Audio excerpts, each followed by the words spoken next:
a clause similar to Article 1772 of the Constitution, which applies to gender top-up in county assemblies after elections, depending on the number of persons elected, was provided for to apply to the National Assembly and the Senate. Somehow, although it was a draft in the process of discussions and so on, somehow that clause was removed.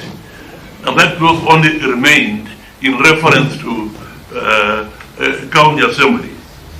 I just recommend that an article similar to Article 1772 be reintroduced to apply to the National Assembly and the Senate.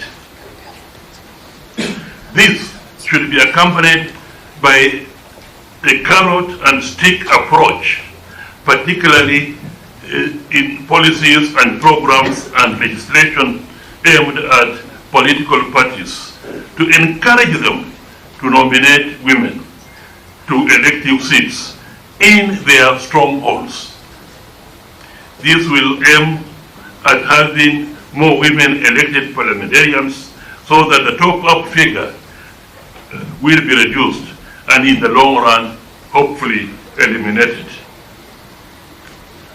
Electoral justice and related matters, restructuring and reconstitution of Iebc. This is a complex issue which demands that we think out of the box. This country has had basically three ways of appointing commissioners. The first is the government-controlled commission.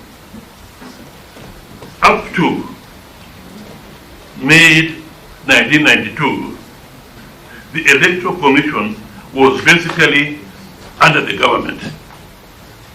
The Electoral Commission had, in fact, by a legal notice, delegated its constitutional function of conducting or supervising elections to the Attorney General, who had an officer in his office called the Supervisor of Elections, who in turn appointed district commissioners as returning officers.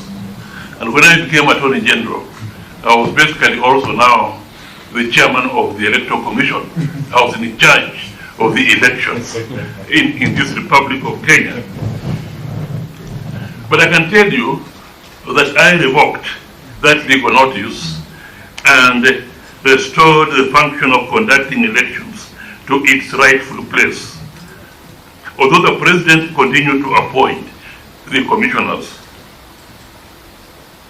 Just before I revoked the legal notice, I was surprised when I was invaded in my office by all the opposition political parties and the leaders at around 6:37 p.m. as I was working. And I believe they came because of the Attorney General, but more so because I was the person in charge of elections. They came with their key supporters. I don't know whether I can, I think most of you are young to have been among the key supporters at that time. I can't think.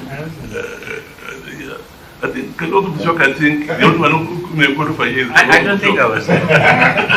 This is a timely and godly hour. After the war was serious, I was treated in Moi University, I think, at that time, or maybe in some private school in Mombasa. This was now in May of 1992.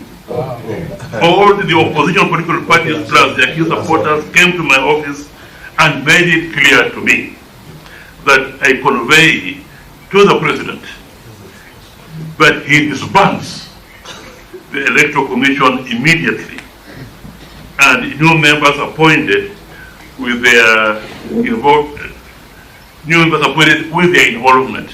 In other words, they wanted to propose members and the President appoints. Of course, the clarion call at that time was no new Electoral Commission, no elections. To cut the long story short, and and that name would one day appear in my memoirs in an extenso. We discussed